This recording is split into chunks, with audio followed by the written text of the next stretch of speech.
Hello, my name is Sean Smith, and welcome to a session where we're going to focus in on digital learning, remote learning, online learning, face-to-face learning with supports, and the list of things goes on for individuals, particularly with autism, but really across the spectrum. And when I say across the spectrum, I mean across really the spectrum of individuals that we serve. Now, as you can see, this is closed captioned. In so doing, I will try to speak as clearly as possible, but also my rate might be a bit stilted, and I apologize, but I want to make sure this closed captioning as clean as possible. So let's get started. The first thing I want to make you aware of is this presentation is a Google slide presentation, and I share this with you for a couple different reasons. First of all, as a Google slide presentation, I've embedded several resource links. So I want to make sure you have access to those links. So I created a bit.ly, which simply shortened that long, 50 to 70 character location address for the Google slide into something a little bit more manageable. One of the things I do want to reinforce as you're typing bit.ly in is that it is case sensitive. So yes, you have to have an uppercase K and an uppercase R. Next, don't put in the www prior to the bit.ly. That's not necessary. But I hope you do access this resource since it was created as a tool for you. Well, let's get started. So as we get started, one of the things I do want to appreciate, and that we've all been living in for almost a year now, is very much a new normal. And this new normal takes on many different things. At the end of the day, we've really had to be flexible. We've had to compromise, and we've had to allow digital solutions to become our friend. I'm going to take this presentation on a glass half full perspective. There's a lot of challenges, but there's some positives, and that's how I'll take this presentation. So let's get started. The first thing I want to make sure that we are saying out loud is COVID has required a number of different things. And yes, depending upon your district, you may be very much face-to-face. But face-to-face may be with masks, of course with masks, with plexiglass, with distancing, maybe with gloves, maybe with some of our students some days, some of our students on other days, and a list of things. We may also be online one day and face-to-face another. That happened actually this week here in Kansas, where we were face-to-face one day, we were remote another day due to the weather, and then due to the power, it was a snow day. It really was a power day. And now we're back to face-to-face. We're back to remote today and then face-to-face tomorrow. I have to get my days straight. No time for planning, right? A lot of technologies that we've become familiar with, but still are we expert with? Are we using and designing in the way most appropriate for the learners we're working with? And this idea of being isolated, particularly the students we're serving, but the families that surround those students, or the adult caregivers that surround those students. And of course, ourselves as professionals, or as parents, or whatever role we serve. This has been very, very different. I just want to appreciate that fact. Now, we also have been inundated with technology resources, and I want to appreciate that fact. There are folks that become stars of the internet for educators. They become our lifeline. But also, for many of us, we've been overwhelmed with the amount of digital solutions. And so maybe we've compromised by saying, we'll learn the basics of our learning management system, and we'll use that well, or we'll use what we know well.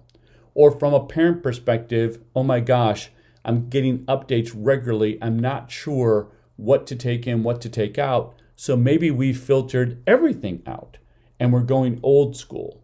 or we're allowing the school to kind of direct everything, and home is home, and everything in between. But we know there's a number of digital solutions out there that have become part of our reality.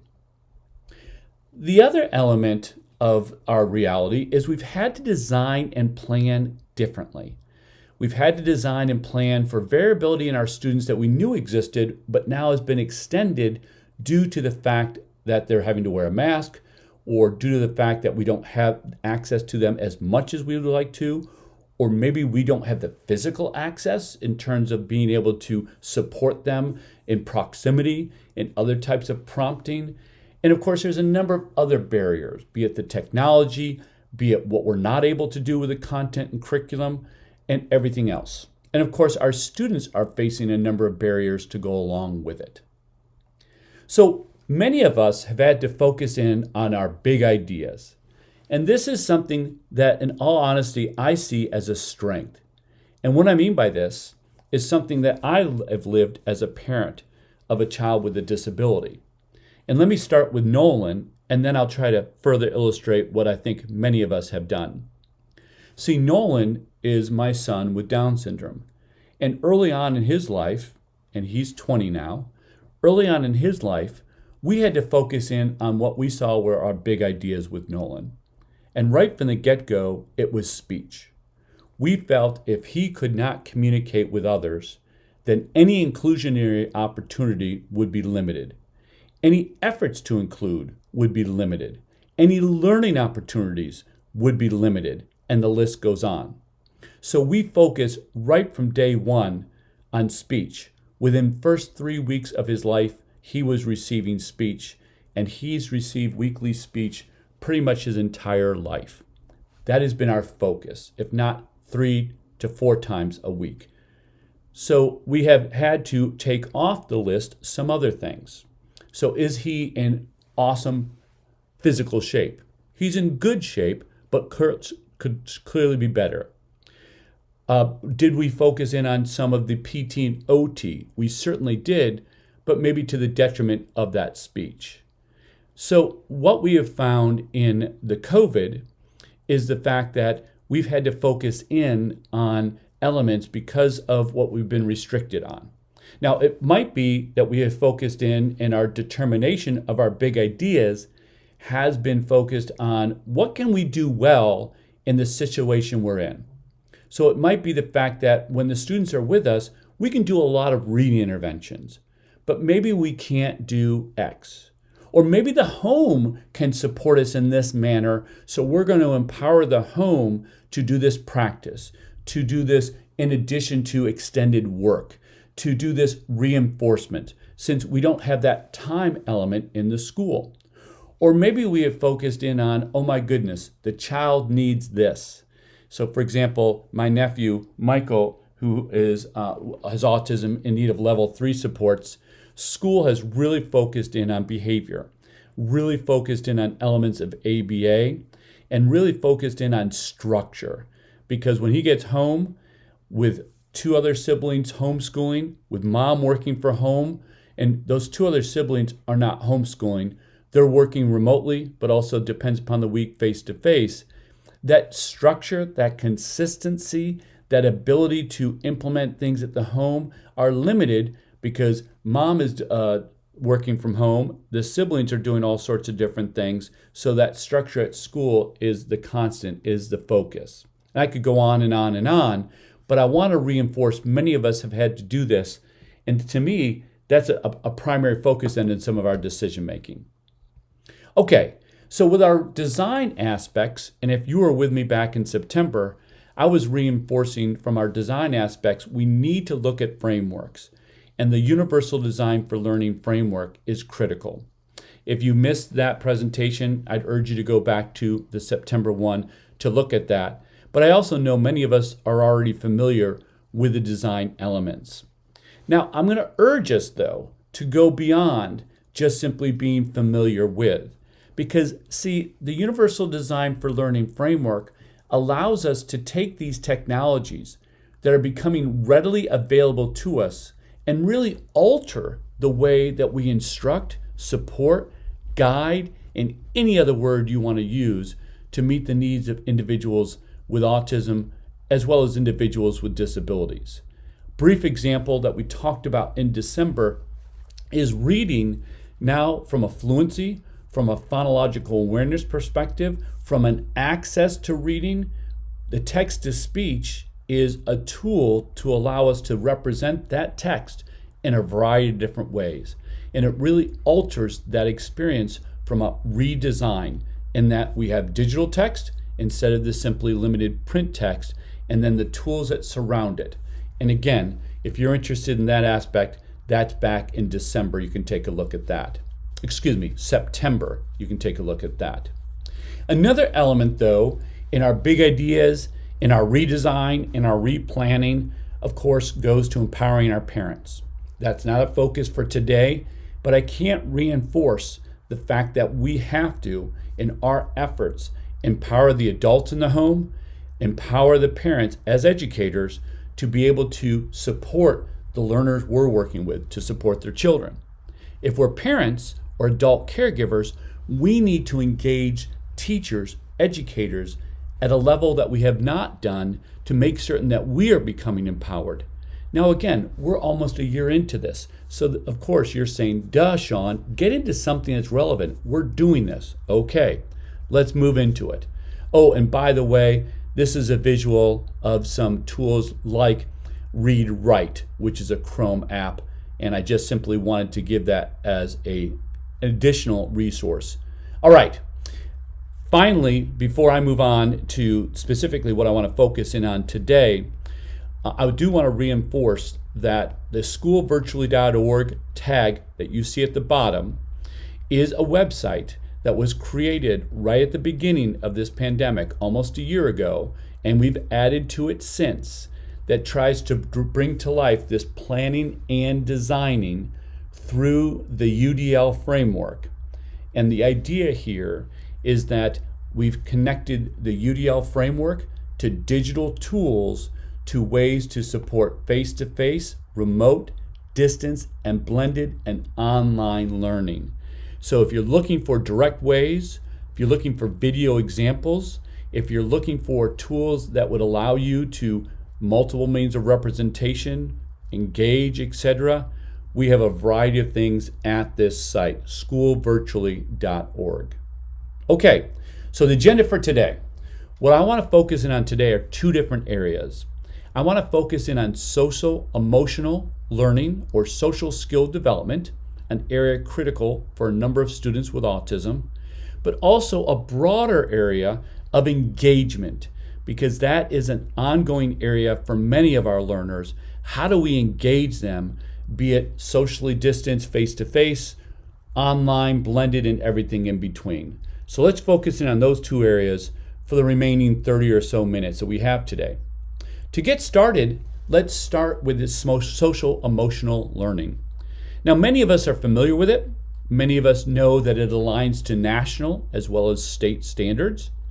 CASEL, of course, is the leader on this, and that's CASEL. So that, of course, is hyperlinked in case you need it. I'm just not going to go there. I'll reinforce it's there.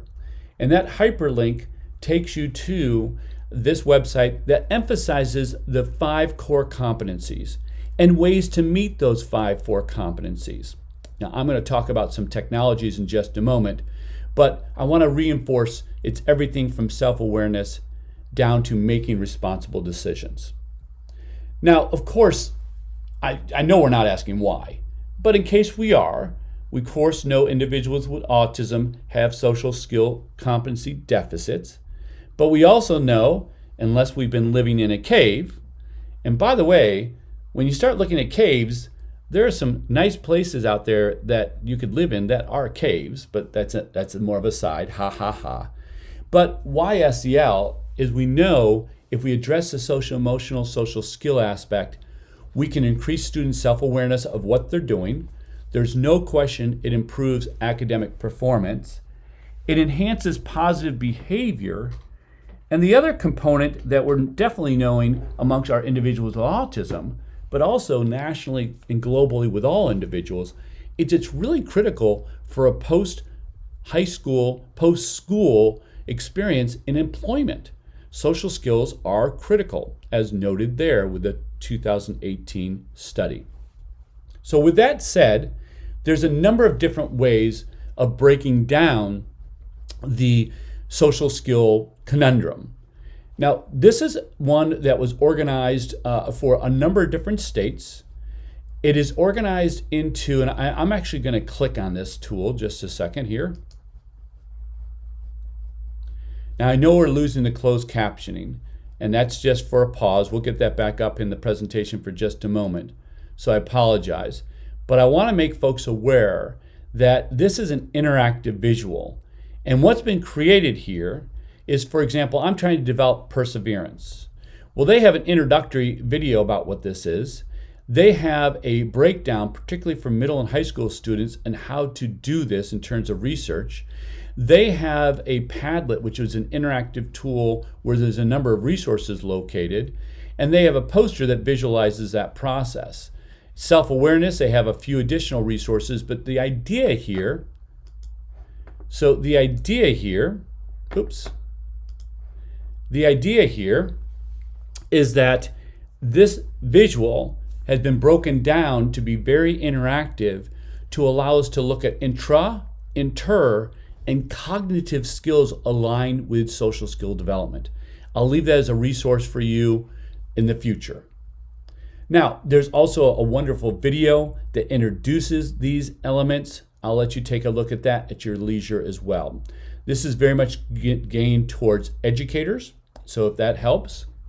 There's also a number of strategies that we can use to develop social emotional and social skill development. Again, I've created resources, and this little circle with the light bulb takes you to a link which offers 13 evidence-based ways to teach social skills. So I'll get back here so the closed captioning can be seen.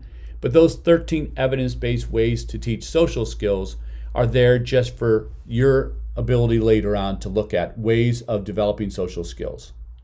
Now, of course, many of us know, and if you were with me back in September, video modeling is a very effective way to develop social skills. And yes, it's not just simply video and a model. And yes, I have and had a huge crush on Cindy Crawford. But video modeling, the basics is it covers a number of different areas. And if you want more detail on this, please look at my September presentation. But the big thing here is all the different components that we're challenged with due to the pandemic. Everything from that social interaction, emotional recognition, areas that we're not able to concentrate well on due to the fact that we're wearing masks, due to the fact that we're isolated in our own homes, and everything in between. This is an area that probably has slipped off our radar. Maybe it's something that is not something we think we can do well. So we've not focused on social skills. Video modeling allows us to develop that. It is evidence-based, as I mentioned earlier, and it has 3 primary features. First of all, it's simply not a video. It is a video that is task analyzed, that is an exemplar video, that's plays for the learner, and it's a video that the learner can use for prompting and other purposes. And I'm sorry the visual got in the way. But there's a number of steps. There's actually 10 steps to follow for video modeling. And as a reminder, there's 4 components of video modeling. Basic modeling, where we record that target social skill behavior. Self-modeling, where we may illustrate that. Although many folks think a video model is a self-model, that's not the case. A video model could be something that we create with someone else, and they watch, understand, learn, and then begin to apply. There's a point of view video modeling in terms of the perception of what the individual would be looking at. And of course, the prompting, where it breaks down the task, pauses, reflects, gives the individual a chance to actually do it, so to speak. I mentioned 10 steps. I will not click here, although this is hyperlinked, as it says, click on the image. But that takes you to a site where it walks you through, very specifically, the 10 steps of creating an effective video modeling. A very good approach to develop social emotional learning skills, social skills as well, for individuals with disabilities. Now, in doing it, I as a teacher can do things. We do, but then the learner can as well. The beauty here, and one of the reasons I'm putting this visual here, is regardless of where we're at. It could be that we're at a distance. It could be the fact that we're at home. It could be the fact that we have some face-to-face, that we begin this process, but then at home, we extend this learning, extend this practice, extend this visualization. A lot of flexibility with something like video modeling. There's a few examples for you at your leisure. And again, something I emphasized in our September presentation is that there's so many components of storyboarding, organizing, getting the ideas down, which is a learning experience of itself of the social skill prior to the actual video modeling. And so go back to September to take a look at that. Here are some of those resources I shared before. Now, social narratives, many of us use. There's a hyperlink up here to take you to more information about narratives. I'll let you look at that at your leisure. But the big thing here, of course, it's a brief description. It gets individuals to understand how they should be thinking, what they're thinking, but what others are thinking, and the list goes on. I believe many of us are familiar with social stories and social narratives. I've given some links in terms of how to create, but a great tool that we can then further visualize. It should take it beyond the text. Use the tools we've been learning about for multiple means of representation. It could be something like a digital book where we're using images and the text. It could be a comic strip where we're using digitals and the text. It could be Boardmaker where we're using digital and the text. It could be images that we grab from the environment. It could be a host of other things. And honestly, I think it's almost impossible for us to not have used social narratives or social stories and just outlining the safety requirements of our schools and what's required for social distancing, etc. Now, I will not go to this link because of time, but here's another link if you're looking for 30 plus ways to integrate social skills, social emotional learning at a distance. Pathways to Success has given you those 30 plus ways. Everything from using Zoom in the breakout rooms or other video conferencing in breakout rooms, to structuring the morning that may be at a virtual or even at a face-to-face, but these greetings and how we get things started. It could be virtual lunch bunches. It could be the fact that we practice and model with explicit instruction through our video modelings in Plus.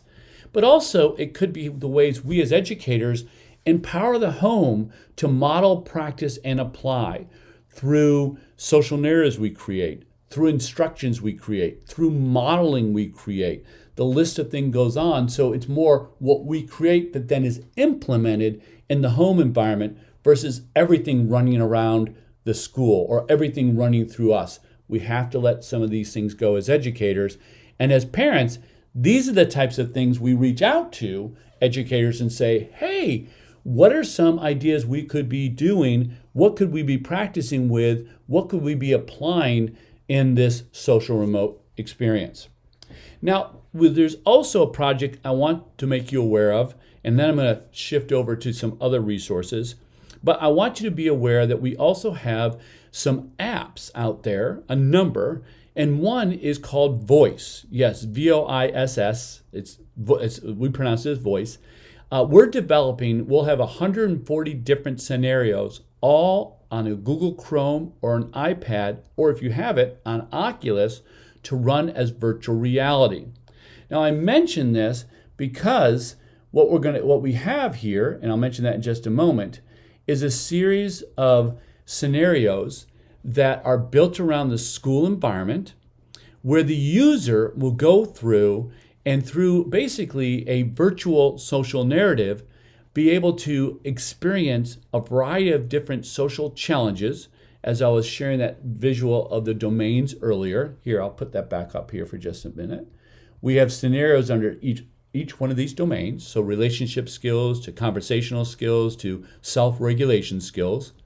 And in that, the students could then go through at their leisure through directed experiences. So they go through one scenario, it moves through another scenario. Before they leave each scenario, they are prompted with a series of either questions or something they need to do to show competency and understanding. Now, if you're interested in this, as I mentioned before, it runs off of Google Chrome, iPad, or Oculus. It's available to you, and I'm going to put you up some contact information in just a moment. It's not fully available in that we don't have all the scenarios created at this point, but we are developing as we speak. And so we do have a couple areas available and would love to get you using it. So contact information on that. And by the way, here's a screenshot, so for example, of responding back to, and there's various tools. So some of it, they may have to give a verbal response, so they click the microphone. Other times they may need to raise their hand, they click on the hand raise. And other times they simply have 4 options that are read aloud to them, and then of course they make decisions. There's a variety of different ways they navigate through the experience via arrows or their fingers, or in a fully blown virtual reality through the headset and how they move their arms and hands. And as I mentioned, there's a variety of different scenarios, and each one you go into, there's scenarios. So for example, this is the area of expressive communication. And finally, communication-wise, let me just scroll through a number of these things due to time. What we have is we have a variety of supports for educators in terms of giving them data on the experience, walking them through how to generalize and apply in the classroom, and a host of other things. But feel free to email me. And this is something that you'll have via this session. Feel free to ask me questions at the end of this session about this. But email me if you're interested, and we'll put you in touch with how to access it via the iPad or the Chromebook. And then also ways that we are trying to facilitate this use and give some support, as well as collecting some data on its effectiveness. So please reach out. Love to have you engaged. There's a number of other resources that we have hyperlinked. We mentioned social. I didn't mention it, but there was a visual of Social Express and a number of other tools out there as well that I've hyperlinked for social emotional learning. Now, that's just a taste, and I want to get us into engagement as well, because I think that's a critical area for our learners as well. So I'm going to quickly shift from social skills to engagement. So with engagement, I think of it as a bit of a back to the future. And what I mean by that is back to our universal design for learning framework. We are trying to do a number of different things when it comes to engagement. And we need to appreciate that. We are definitely trying to recruit interest, but we're also trying to build self-regulation. And isn't that been a key component to the pandemic, with that element of not only persistence and sustained effort, but that level of self-regulation we're trying to develop? And that visual of the bicycles, to me, just captures it. Oftentimes, when we seek to recruit interest, we're doing the work. We're pedaling, and our students are sitting in those nice little chairs and along for the ride. But a lot of what we want to do, particularly within the confines of the pandemic, is to develop those self-regulation skills. And I'm going to give you some examples of that as we get to it. Now, of course, there's a hyperlink here to the UDL principle, but the guidelines associated with engagement and the series of checkpoints. And if you're unfamiliar with this, I want you to know that this is hyperlinked, and it's hyperlinked to a number of examples of bringing each of these areas to life. So they give you examples, they give you tips, they give you strategies. Now, in addition, there's 10 different rules that were created to take the UDL engagement ideas and put them into practice, and this is prior to the pandemic. This is hyperlinked right here at the top here, okay, for your review. But I want to emphasize the fact that it includes everything from creating specific goals to incorporating authentic and relevant examples. In addition, it involves ensuring resources to meet the demands of a task to supporting risk-taking. Now, the hyperlink up here will take you to not only this top 10, but ideas of bringing these top 10 into your classroom. But these are pre-pandemic, so let me take a couple of these ideas and go post-pandemic. And yes, I've now have this OmniEd down there. This is another resource we've created during the pandemic to assist in different ways, including engaging learners. So another resource for your consideration. But let's take this idea of engagement through collaboration. Now, that's something we're definitely trying to develop, not only within the social skills of the individual that we're working with, but oftentimes get them involved in the group. Well, let's think about that, because see, collaboration also allows for engagement. So let's go with something we're using right now, Google Slides. You know, the beauty of Google Slides is that we can create templates inside the slide where the user can go in and get directions from us through the template, right? We could offer audio directions. We can offer video directions of what we want them to place on the slide.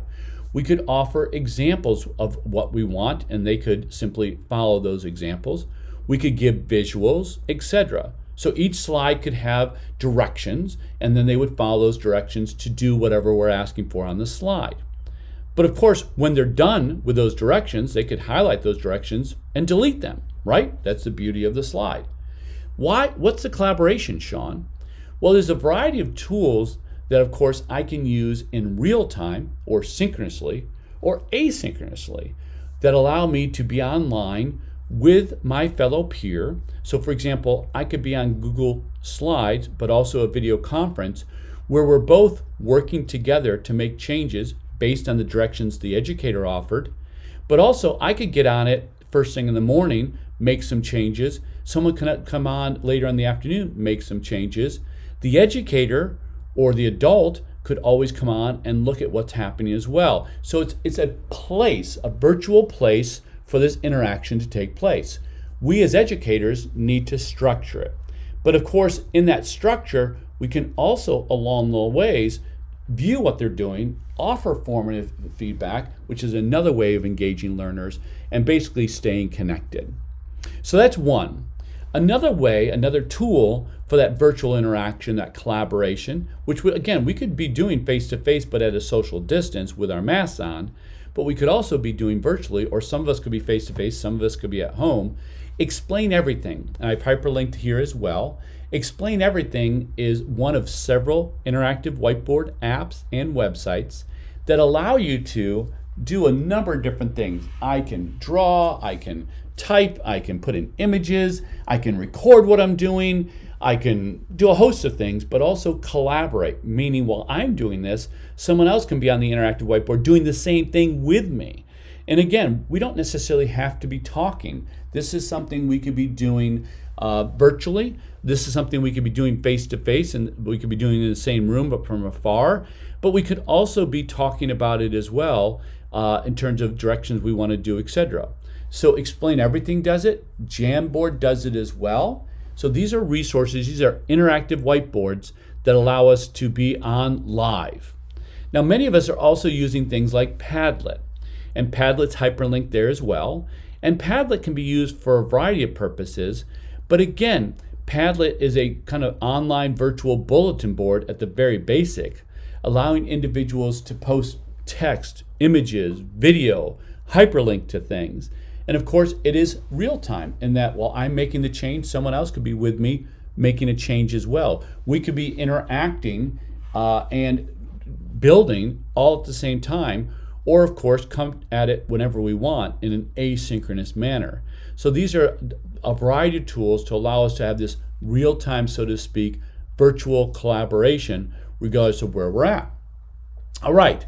Now, of course, we've talked about video before, but video as well can be done through things like Flipgrid and Screencastify, where we're recording our sites and then sharing it with others. That's another way of kind of connecting. It's not as real-time collaboration, but another way of collaborating and connecting. Now, I want to bring this through, kind of bring this home in the next 10 minutes or so with a number of different points that we know from prior to the pandemic are ways to engage our learners. But I'm going to couple this with technologies to think about it. So we know getting to know our students, and you're like, Sean, it is February, we already know our students. And yet I'd argue we continue to know our students based on what we're asking them to do. And what we're asking them to do in February may not be what we're asking them to do in September or October. So it might be that it becomes more content related, or maybe it's something we're asking them to do from a skill development related that we need more data on. So collecting that data now with our learning management system, with a number of other tools, with observation tools and things of that nature, allows us to better know our student. So those tools are readily available to us and we need to use them. But of course, many of us are using schedules, and that schedule to continue to use the schedule. Now, maybe some of us have decided I'm going to use my Seesaw schedule or my Google Classroom schedule, but we're missing out on potentially some additional supports, apps, and other places that could really help our individuals with autism. And I know many of us are already doing it, but I've hyperlinked to a number of different resources here for your consideration that are offering different ways to offer visual schedules, lay out the structure of the day, allow the student to communicate, allowing us to communicate, reinforcing what is the structure, but also flexibility, also communicating with the home environment to let them know what's expected, but also communicate transitions and that, oh goodness, we're done with this. Let's visually represent that. Let's put that in our schedule so you understand there's closure here and the list of things goes on. Now, of course, as I mentioned before, a number of our LMSs offer this type of component. So yes, maximize that. And when I say maximize the LMS calendar, it is the fact that there's a number of features that we can offer in terms of personalization, automatic reminders, different ways to represent it, be it text, visuals, images, or all together. A list of things goes on. Now, there's a number of different how to use Google Calendar or how to use the Google Classroom scheduler in video online. So here's one, and I'll let you look at this at your leisure. And then there's also ways to further personalize, as I mentioned. And here's another in terms of, for example, using Calendar to create to-do task lists, checklists, things of that nature. Great way to structure our learning, great way to prioritize. Many of us are already doing this, just reinforcing using some of our Google Classroom types of supports to maximize that. And by the way, if it's not Google Classroom, it might be Seesaw or other learning management systems you're using. Look at their features that you can create a number of different things, checklists, task lists, schedules, etc., to really engage, connect with our learners. And that will get them engaged, that will keep them engaged. Okay. And of course, as I mentioned before, there's a number of visual schedule apps that allow us to enhance upon what our learning management system does. We might want to couple those together or use those separately. Now, finally, there's a link here in terms of walking you through specifically how to do this in more of a self-determination way. And this is a report about really how supporting students to take their own ownership. I'll let you look at that at your leisure. I just wanted to make you aware that that could go into much more detail than what we're offering. And at the end of the day, for me, what this is providing is a map. It's allowing the individual to see not only where we're going, but when we get there, reinforce we're there, yay, success, and also here are the next steps. All right, so, I'm going the wrong way here. And then, of course, I mentioned this earlier, I want to reinforce it. Schedules are a way of communicating with the home. And that way the home understands so they can reinforce, they can reconnect, they can remind, they can offer that additional prompt, particularly if we've empowered them over the year in how to use this information. We're reminding them the use of this information. We're connecting them with the use of this information, so we're maximizing that type of resource. All right. So, and last comment, of course, visual schedules, evidence-based practice. Here's a link in terms of understanding those at your leisure there. So number 3, small group structure. And of course, many of us have been using various ways of breaking small groups into the use of technologies, as we mentioned earlier, like Padlet. But we're using Zoom or the breakout rooms for that, or the Hangouts and the different small rooms for that. We're utilizing exit tickets to facilitate some of that small group instruction, et cetera, et cetera. But we're also providing reinforcement. And there's a lot of face-to-face ways of providing reinforcement. But for me, a great way of providing reinforcement is scheduling and doing data walks. And these data walks could be everything from very basic data walks. I'm talking very basic, depending upon the needs of our learner and their understanding. It could simply be color and visuals to let them know where we're headed and the success they've had. But it also could be going into a little bit more of, hey, this is how you're performing. This is what our goal is, which is awesome to clarify our goal. Remember, that was a list on how to engage our individuals. And it also allows us to further personalize what we're doing based on that data. And by the way, might as well empower the parent in that conversation where they're seeing the connection and they're being reinforced, therefore potentially further engaged in the educational process based on some of the success they're seeing. And by the way, there's a video there to walk you through it. And again, can't forget those UDL tips. Number 5. Also, and by the way, number 5, the UDL tips offer some really good examples of empowering through data. Number 5, set expectations. It's very important to set expectations, and it's continued to set expectations so that, one, those expectations that we offer that are clear, that we don't need to offer in terms of reminders. And it could be everything from how to respond via a digital tool. And by the way, I hope we continue to introduce new tools as we go along. Not just simply to introduce it, but to offer additional options. And with it, we offer expectations. And by doing those expectations, we're allowing the individual to be more engaged, to not have to worry about some of the other aspects, or us to worry about some of the other aspects in this process. So for example, it could be the etiquette, it could be how to use, it could be the purpose of what we're using the tech for, and we're trying to clarify that. Everything in between is very, very relevant for some of those expectations for that digital component.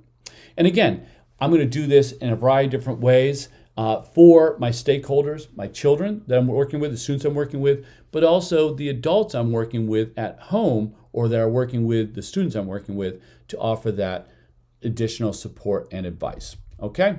And of course, expectations by goals. We offered that earlier. There's a nice hyperlink to that earlier on that list. But clear goals are critical. It connects with the pathway. It connects with the fact that are we meeting the needs? Are we creating the right types of tools? Et cetera, et cetera. I could spend an entire day on making sure our goals are understood and why that's critical and different technology tools to facilitate that. Number 6, of course, this is what I spent a good portion of September on, and that is that representation, the UDL component. And we want to make sure that we're giving individuals a choice to choose what they do, a choice to have alternative pathways to be able to get at where they're headed. And the list of things goes on. And again, that's a good portion of what we dealt with in September. But I do want us to reinforce, we're just not doing it to give them options. We know that the pandemic has created a number of barriers. These barriers are everything from accessing information to how we're expected to learn due to the barriers of the masks, the social distancing, let alone the new resources we're using and the materials we're using and things of that nature goes on. That's why we need to think about different ways to represent information. And of course, the digital solutions we offered in schoolvirtually.org offers different ways to plan, design strategically with those digital solutions to overcome those barriers. And in so doing, we're further engaging the learner because they're connected with those different resources. Okay, and by the way, this is video and different ways of using video that I incorporated into our September session. And I just want to reinforce those resources are there. There's a bunch of things there. I just grabbed them to say, hey, if you weren't with us in September, I walked you through a number of different ways of using video, and it's worth going back and watching that. We can also engage through the use of experts. Now, this could be to create an assignment where I interview an expert from afar. It could be grandma, grandpa, by the way, but it also could be experts that now have a little bit more availability. It could be that expert in the museum that's closed, they're closed, but they can get on a Zoom call, and now they're willing to come to our class. Great way to engage individuals. The list of things goes on, but interact with that virtual expert.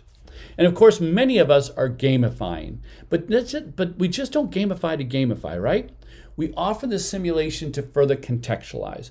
We offer a game that really reinforces visually, auditorily, offers explicit reinforcement, offers an opportunity to drill and practice. And so we're going to select our tools based on that. We're just not simply going to use Kahoots because Kahoots gives us an ample supply of people that have created templates for us, which is very attractive and very tempting because people have done it for us, but we want to go beyond that. Number 9 is checklists. Checklists. Why? It allows us to give them a structure of, first of all, we can do check-ins, see where they're at, we can do temperature checks, etc. We provide checklists to provide a direction, structure, communicate what we're doing, visualize where they are at, visualize where they need to be, visualize what they've completed, help with the upcoming transitions. Also then communicate that over to the adult or the parent at home to then further facilitate, further support, because now they're knowing where we're at and we've communicated that through their child. And finally, number 10, formative feedback. I can't reinforce this enough. And that is anything we can build in to the system. And by the way, a number of our systems we're using allow us to have that formative feedback built in. They select an answer, they provide an answer. We could have it preset to give our feedback. Could be auditory, could be a link to a video. It could be text that we're saying, good job, or it could be redirecting on why that was the inappropriate answer. As well as back to the data walks, this formative feedback, it may not be for an assignment per se, but rather data collection that we could then share back with them about, hey, this is where you're at, or this is where we need to go, or look at this success here. Too many of our tools out there offer this immediacy of formative feedback. Great way of engaging our learners. So I've covered a bunch. And I don't believe I did what I was supposed to do. So I'm going to go ahead and escape out of here. And I'm going to scroll to the very top. And I'm going to get back here to my presentation. And I just want to reinforce with you. That this is a place to email me. That School Virtually offers a number of different resources. And finally, this is where to go to get this presentation. And again, uppercase K, uppercase R. This is a place to go to get this presentation, which hopefully you see is helpful, offers some hyperlinks to additional resources, and I hope the connections I've made have got you thinking about some of the things we can be doing with social skills, social emotional, of course, and engaging our learners. Again, my name is Sean Smith. Thank you very much for being here, and feel free to email me with any follow-up questions, particularly if you're interested in participating with the virtual reality tools to teach social skills. Have a great day.